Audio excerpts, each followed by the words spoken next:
Welcome back to the channel. This is MMA Fight IQ. This is Fight IQ Lab. Yeah, so we're here to discuss obviously the fight that just happened, Paddy Pimblett versus Justin Gaethje. Um, yeah, what are your thoughts on the main event? We'll go through the main event first, and we'll discuss the rest of the card. The main event, well, our prediction was Gaethje was gonna get finished due to being a little careless and not as crisp with his striking, and Paddy being able to put on an onslaught at some point and end up being on top on the ground. That didn't quite happen, but that didn't happen because Gaethje was actually able to fight smarter this time. He put smart pressure against Paddy on the fence. He dropped him early on, and I kind of saw that coming as the fight was happening because Paddy has his hands low, and when you're on the fence, that's probably the time you need him a bit higher. And Gaethje was able to drop him there. Paddy had great survival strategy with his jiu-jitsu, and at times Gaethje, at some point, realized he needs to probably let him up so he can continue the onslaught. So yeah, it was a good fight back and forth.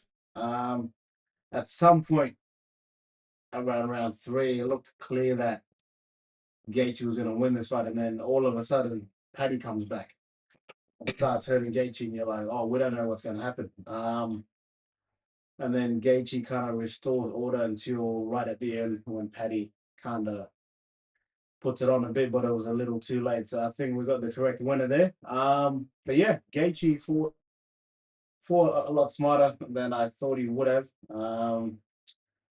I think Paddy having his hands down, he's gotten away with it. Even though he didn't get knocked out in this fight, it led to him being hit a lot. His kicks were still pretty good, but overall, either way, it was a good fight, regardless of the ins and outs of all this technical stuff. Great fight for the fans. Probably it's early in the year, but this is going to be one of the fights of the year, regardless. I thought that was a shit fight. This is that's like Why is that? this is the I've seen better street fights than that. That looks like the shittest street fight I've ever seen. I've seen more technical abilities from two random people with no training camps or street fights.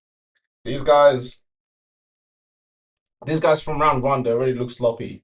They were throwing Justin Gaethje wasn't even setting up anything. He was like holding onto his right hand and itching forward towards Pimblett, trying to land the right hand with no setup, no plan, nothing. The only thing that saved him was the fact that Pimblett had pillow hands and he couldn't hurt Gaethje whatsoever. He would throw everything. He would throw a knee. He would throw elbows, trying to spin around like a fucking ballerina, trying to hit Gaethje. And with the spinning back fist that he didn't land once, but he tried it about like three, four times in that whole fight, and he couldn't land it once. Couldn't keep Gaethje at bay, and he allowed Gaethje with the most like primitive, barbaric, like single-minded approach to a fight. Just get close to the person and try to land a strike. And it was a single strike that and it was working the first round. He hurt Pimblett with that strategy.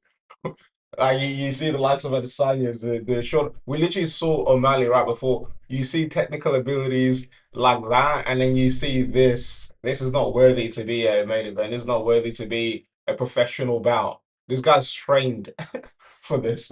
Yeah, I will kind of agree. As far as the technical part, I wouldn't say it was as bad as your average street fights, but definitely there were not as much setups or you know a lot of technical abilities showing. Most of Gaethje, yes, was just waiting for the right hand, one punch at a time, stalk, one big moment and punch.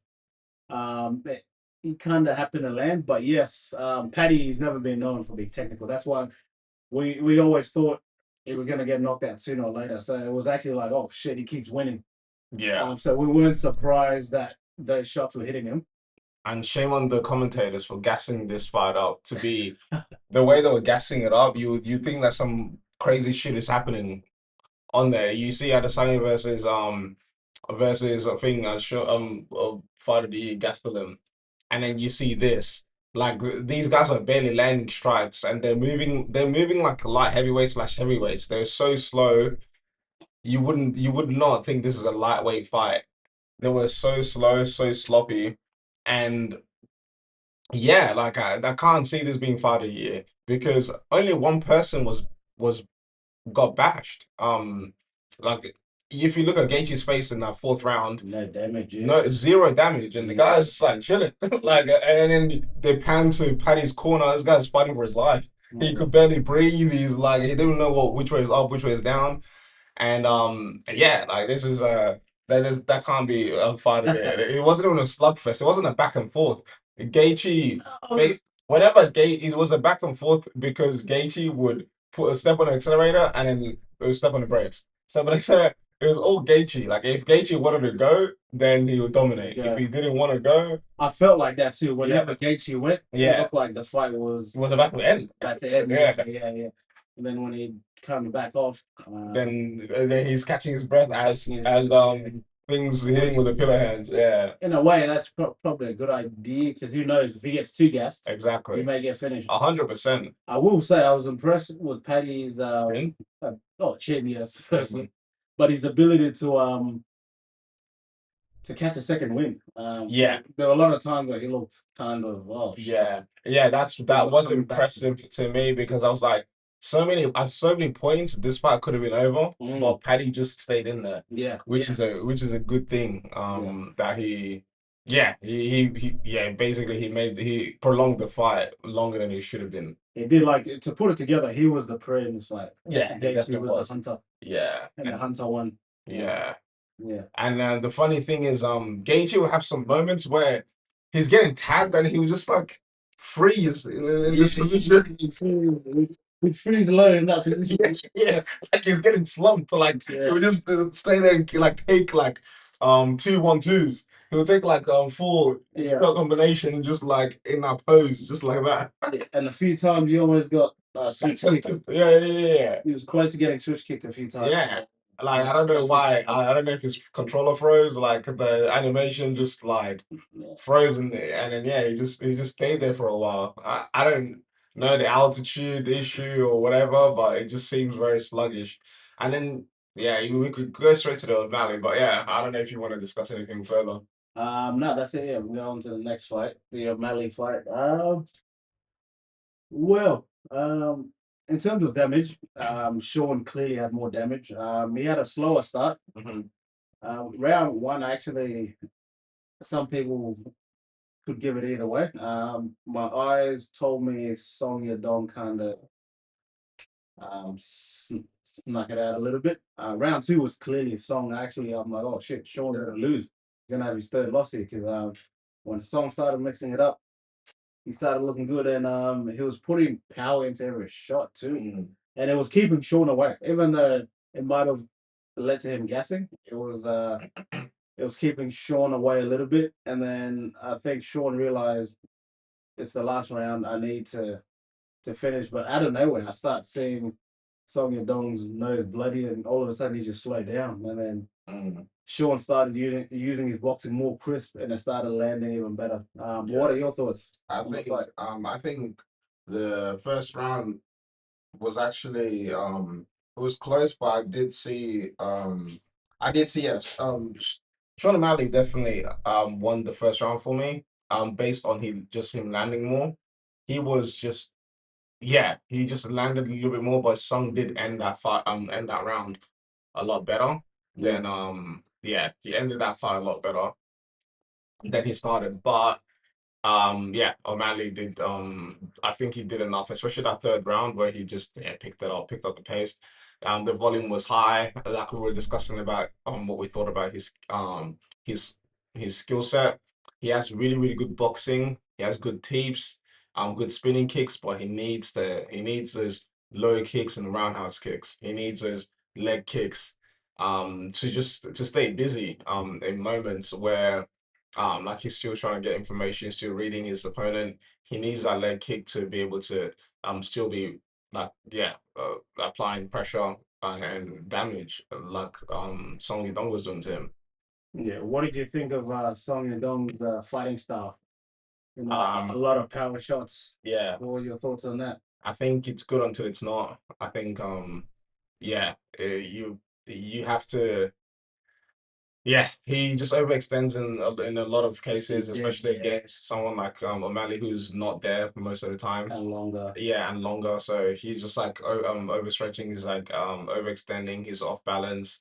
Every single time he whips his shots, the reset time is too long. Too long. And yeah, he just needs to. And then yeah, so, and then in that third round when O'Malley started landing, he was just there to be hit. Yeah, He was like walking into more shots. He was getting too eager to touch O'Malley, and yeah, he was just a shorter reach guy, and just yeah, a good fighter. Round two was his perfect fight. yeah, He should have learned from that and did more of that. yeah. He's strong. Yeah, Yeah, yeah. All those tendencies he had started getting exploited once he got a bit tired, and Sean started feeling the urgency to put it on, and then it became clear that just swinging hard with everything was becoming a problem. Yeah, yeah. Sean would slip at times, counter, but overall, it's a good fight, anyways. I think it's just down to the way he trains, really. Yeah, They or probably train to hit everything everything 100%. hard. Yeah, Yeah, or he can't help himself. He's yeah, too much of a dog. He's in there. yeah, Uh, yeah.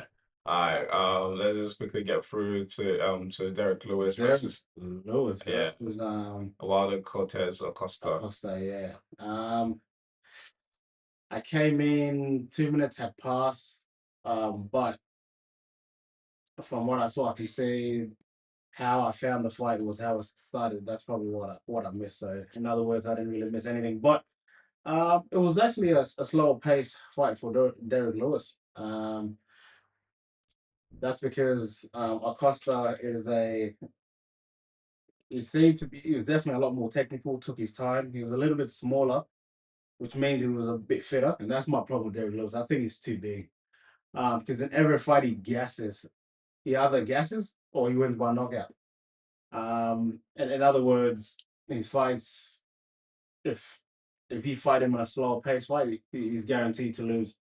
I think he needs to be about maybe 240 pounds, and then his gas tank will be better. Because at that size, no matter how hard he trains, he's always going to gas. Because that fight was a slow pace fight, but he was gassing. And once he started gassing, it became a typical Derrick Lewis fight. Too slow, easy to counter. Once he got dropped, he just curled up on the floor until the ref stopped him. But yeah, a typical Derrick Lewis fight, just looking for the right hand, which I don't know if his coaches don't give him drills or what. It's been the same shit. He opens up his arm and his opponents can see it. That's why it never lands like that. He doesn't really jab. When he jabs, he opens up his elbows. You can see it. He's just man, he's lucky he's heavyweight, man. Otherwise, we wouldn't know who he is. Um, Yeah. So you heard it here first. Peptides do not fix your they technique. don't. They stay away from that. All right. So Natalia Silva versus Rose. I didn't watch that. I But I will finish on Derrick Lewis. It was funny. pause. You're gonna finish on Derek Lewis. Whoa. I don't know like that. Go on. But we'll finish up the Derrick Lewis fight. Um, how hilarious was it when I think in round one his kick got caught and he played guard. He tried to play guard. Um, Acosta let him up, but I'm like, man, because Derrick Lewis wasn't really following with his hips. He's trying to follow him with his feet. But Acosta, all he has to do is just step around and start bashing. It was hilarious from a jiu-jitsu point of view. But when he did drop him, he decided to just pass and start bashing him. But yeah, it was funny. Derek Lewis Jiu-Jitsu. becoming Charles Oliveira all of a sudden. All right. So Natalia Silva gets the win against Rose. I did not see that. Bathroom break. Yeah, And then bathroom break. Arnold Allen versus Gene Silva. Gene Silva started surfing on Arnold Allen mid fight. You watch that fight? Not really. I didn't get a proper watch. But it was exactly what I thought it was gonna be. I saw the highlights after whilst I was watching the other fights. Yeah. It was a very fun fight. Gene Silva went out there, had fun, did exactly what I thought he was gonna do. I thought Arnold Allen was gonna put up a little bit more fight because I've seen some of his stuff and he's a good fighter, but yeah, Gene Silver just dog walked him. Yeah. That's a victory. Gene Silver's on a tear right now. Yeah, I need to get on that guy. Yeah. Pause. I can't say anything around you. I need to get on that guy. All right, let's just wrap it up. All right, it's been good. This is Fight IQ. Yeah, Fight IQ / pause. All right, take it easy. Peace out.